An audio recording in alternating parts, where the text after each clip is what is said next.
Next ప్రోమోలో శ్రీను ఒక చెట్టు కిందకి వెళ్లి కూర్చొని చాలా బాధపడుతూ ఆలోచిస్తూ ఉంటాడు. అంతలో ఆద్య శ్రీను శ్రీను అని పిలుస్తూ పరిగెత్తుకుంటూ వెతుక్కుంటూ వస్తూ ఉంటుంది. ఇక ఈ లోపు ప్రభాస్ తన స్నేహితుడు ఇద్దరు కూడా చెరో వైపున ఒకరు క్లాత్ ఒకరు తాడు తీసుకొని శ్రీనుకి అనుమానం రాకుండా వెనకాల నుంచి వచ్చి మొహాన క్లాత్ కప్పి ఆ తాడుతో చెరొక వైపు పట్టుకొని ప్రాణాలు తీయడానికి ప్రయత్నిస్తూ గట్టిగా లాగుతూ ఉంటారు. శ్రీను వాళ్ళ నుంచి తప్పించుకోవడానికి చాలా ప్రయత్నిస్తూ ఉంటాడు. అయినా కూడా వదలకుండా శ్రీను ప్రాణాలు తీస్తూ ఉంటారు.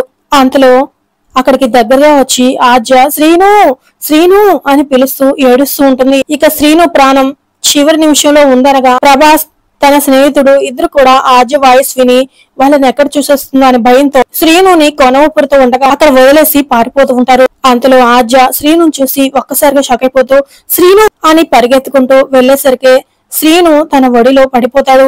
మోహాన ఉన్న క్లాత్ మెడలో ఉన్న ఆ తాడు తీసేసి చూడగా శ్రీను అప్పటికే స్పృహ కోల్పోయి ఉంటాడు. మరి శ్రీను ప్రాణాలతో ఉన్నాడా లేక ప్రాణాలు కోల్పోయాడా అనేది నెక్స్ట్ ఎపిసోడ్ లో తెలుసుకుందాం ఫ్రెండ్స్. ఆద్య మాత్రం షాక్ అయిపోతూ శ్రీను శ్రీను అని ఏడుస్తూ ఉంటుంది.